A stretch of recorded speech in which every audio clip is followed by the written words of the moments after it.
सबको नमस्कार। दिल्ली के अंदर अब धीरे धीरे कोरोना की स्थिति बेहतर होती जा रही है।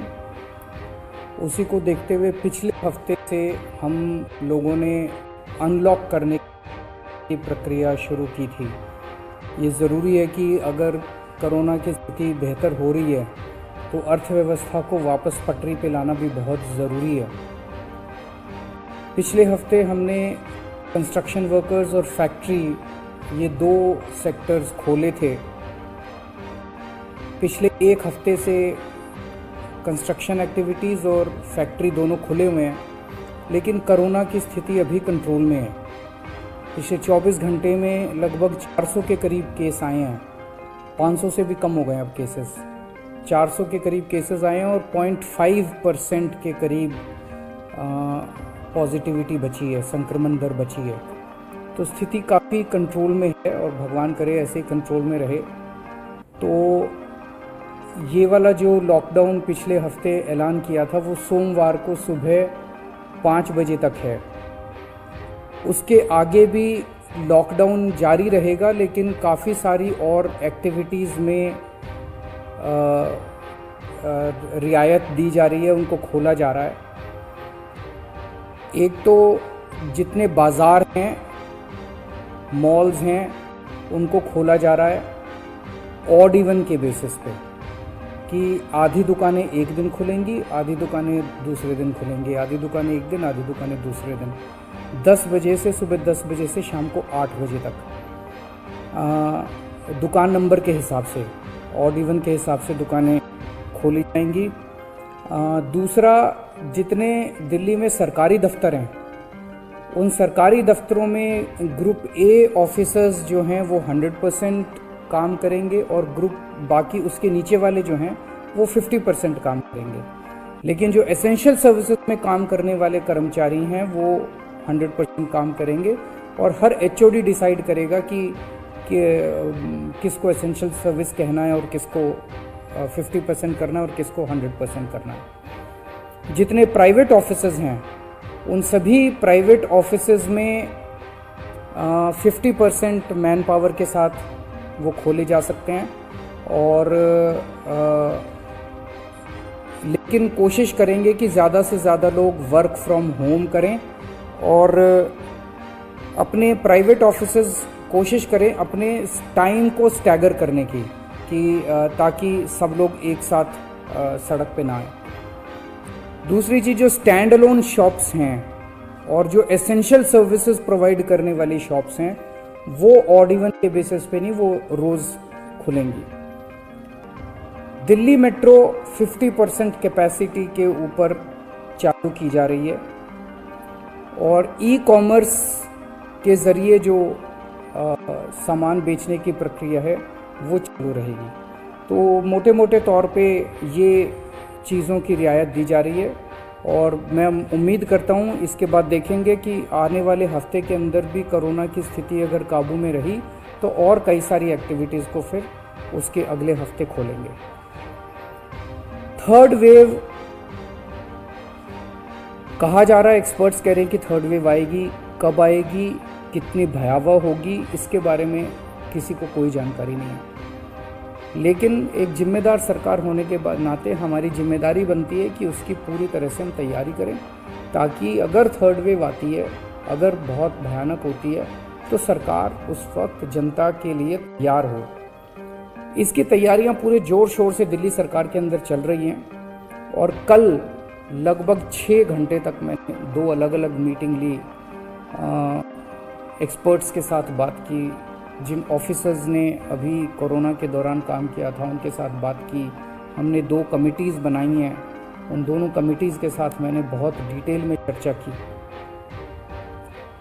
एक चीज़ हम लोगों को ये तय करनी थी, इस बार कोरोना की जो पीक आई थी,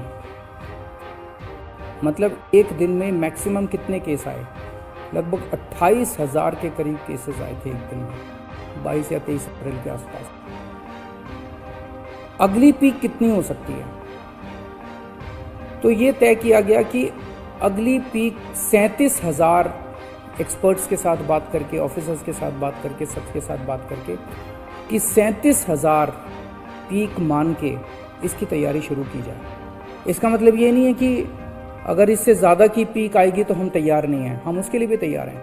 लेकिन एक तरह से 37,000 के बेस के ऊपर अगर हम तैयार हो गए तो फिर अगर उससे भी कहीं ज़्यादा पीक आती है तो उसकी भी तैयारी हम लोग, उसकी भी, अगर 37,000 की तैयारी हमारी है तो फिर मान लीजिए और ज़्यादा आती है तो उसकी तैयारी तो होगी उसके लिए हम ज़्यादा तैयार हो पाएंगे। तो 37,000 को एक तरह से बेस माना जा रहा है। 37,000 की पीक की तैयारी के हिसाब से अब सारे कैलकुलेशंस किए जा रहे हैं कि अगर 37,000 की पीक आती है तो कितने बेड्स की ज़रूरत पड़ेगी, कितने आईसीयू की ज़रूरत पड़ेगी, कितने उसमें से बच्चों वाले होने चाहिए, कितनी ऑक्सीजन की ज़रूरत पड़ेगी, ये सारी चीज़ें, अब कितनी दवाइयों की ज़रूरत पड़ेगी, ये सारी चीज़ें अब कैलकुलेट की जा रही हैं। एक पीडियाट्रिक टास्क फोर्स अलग से बनाई गई है। वो पीडियाट्रिक टास्क फोर्स ये तय करेगी कि जितने हमारे ऑक्सीजन बेड्स होंगे उसमें से कितने बच्चों के होने चाहिए, जितने आईसीयू बेड्स होंगे उसमें से कितने बच्चों के होने चाहिए। जो बच्चों के होंगे उसके लिए फिर अलग किस्म का सारा इक्विपमेंट होगा, उसका अलग किस्म के मास्क होंगे, अलग किस्म का ऑक्सीजन का मास्क होगा, उसकी सारी चीज़ें अलग होंगी। वो पीडियाट्रिक टास्क फोर्स बना दी गई है कल, वो अलग से अपनी तैयारी करके अपनी रिकमेंडेशंस देगी। इस बार ऑक्सीजन की बड़ी कमी हुई थी और ऑक्सीजन की कमी की वजह से हम लोगों ने देखा कि कई बार ऐसे हुआ था जब ऑक्सीजन बेड्स नहीं मिले थे, ऑक्सीजन के लिए काफ़ी संघर्ष करना पड़ा था। अल्टीमेटली अपने को सुप्रीम कोर्ट के इंटरवेंशन के बाद केंद्र सरकार के सहयोग से अपने को ऑक्सीजन मिली, लेकिन जब तक ऑक्सीजन नहीं मिली तब तक दिल्ली में त्राही त्राही मच गई थी। अगली वेव अगर आती है तो हम नहीं चाहते कि इस तरह की दिल्ली के अंदर त्राही त्राही मचे, तो ये तय किया गया, इसकी तैयारी शुरू कर दी गई। 420 टन ऑक्सीजन की स्टोरेज कैपेसिटी तैयार की जा रही है। इंद्रप्रस्थ गैस लिमिटेड से बात की गई है और उन्हें 150 टन ऑक्सीजन प्रोडक्शन का प्लांट, 420 टन ऑक्सीजन तो स्टोरेज कैपेसिटी क्रिएट की जा रही है और 150 टन ऑक्सीजन प्रोडक्शन करने के लिए उनको प्लांट लगाने के लिए कहा गया है। उन्होंने कहा 18 महीने लगेंगे, लेकिन जो भी है शुरुआत कहीं ना कहीं तो अपने को करनी पड़ेगी। इसके अलावा इस बार सबसे बड़ी दिक्कत आई थी टैंकरों की। ऑक्सीजन के टैंकर नहीं थे दिल्ली में, दिल्ली इंडस्ट्रियल स्टेट नहीं है, इसीलिए अपने पास ऑक्सीजन टैंकर है ही नहीं दिल्ली में। तो 25 ऑक्सीजन टैंकर्स खरीदे जा रहे हैं ताकि अगर इस तरह की दिक्कत आए ऑक्सीजन की तो हमारे पास अपने टैंकर होने चाहिए।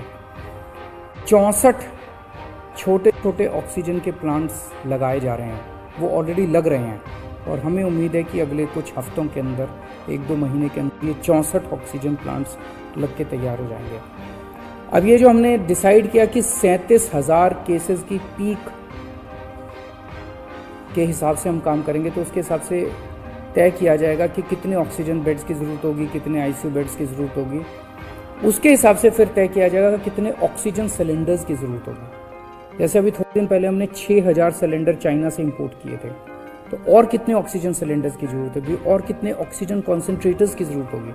अगले आने वाले 1-2 महीने के अंदर ढेर सारे ऑक्सीजन कॉन्सेंट्रेटर्स दिल्ली सरकार खरीदने जा रही है। दवाइयों को लेकर 2 अहम निर्णय किए गए। एक तो ये कि इस वेव में ये देखा गया कि व्हाट्सएप खूब तेजी से, व्हाट्सएप के ऊपर दवाइयाँ खूब तेजी से प्रिस्क्राइब की जा रही थी और उसके ऊपर मतलब बात फैल जाए कि ये दवाई बड़ी अच्छी है, तो पूरे समाज के अंदर, पूरे शहर के अंदर, पूरे देश के अंदर उस दवाई की अफरा तफरी मच जाती है। तो एक डॉक्टर्स की और एक्सपर्ट्स की टीम बनाई जाएगी। अगर किसी दवाई की डिमांड होती है तो वो डॉक्टर्स एग्जामिन करके बताएं कि इस दवाई से कोरोना में फ़ायदा होगा कि नहीं होगा। अगर डॉक्टर कहते हैं होगा तो सरकार उस दवाई को मुहैया कराने की कोशिश करेगी, और डॉक्टर अगर कहते हैं कि ये दवाई बिल्कुल बेकार है, इससे कोरोना में कोई फ़ायदा नहीं होगा और लोग इसके पीछे भागना बंद करें, तो जनता को उसके बारे में जागरूक किया जाएगा कि इस दवाई के पीछे भागना बंद कीजिए। एक ये। दूसरा, जो जो इम्पॉर्टेंट दवाइयाँ हैं उनकी लिस्टें बना ली गई हैं, उसका कितना स्टॉक चाहिए होगा उतना बफर स्टॉक क्रिएट किया जाएगा। एक्सपायरी डेट्स किस दवाई की कितनी है, एक्सपायरी डेट्स को ध्यान में रखते हुए उन सभी दवाइयों का बफर स्टॉक क्रिएट किया जा रहा है, ताकि अगर ज़रूर, और प्राइवेट अस्पतालों के भी आदेश दिए जा रहे हैं कि वो भी अपने बफर स्टॉक्स इस तरह से तैयार रखें, ताकि अगर महामारी आती है तो हम उसके लिए तैयार रहें। इसके अलावा 2 जीनोम सीक्वेंसिंग लैब्स बनाई जा रही हैं LNJP हॉस्पिटल में और ILBS में, ताकि हमें भी पता रहे कि दिल्ली के अंदर जो भी वेरिएंट आ रहा है वो वेरिएंट कौन सा वेरिएंट है, पुराने वाला है या कोई नया वेरिएंट आ गया है, और हमें इस बारे में क्या एहतियात बरतने की ज़रूरत है, हम एक्सपर्ट से पूछ सकते हैं। तो ये बहुत सारी चीज़ें कल चर्चा हुई, ये कुछ चीज़ें मैंने आपको बताई हैं, और आपको यही आश्वासन देना चाहता हूँ कि आपकी सरकार पूरी तरह से 24 घंटे लगी हुई है इसमें।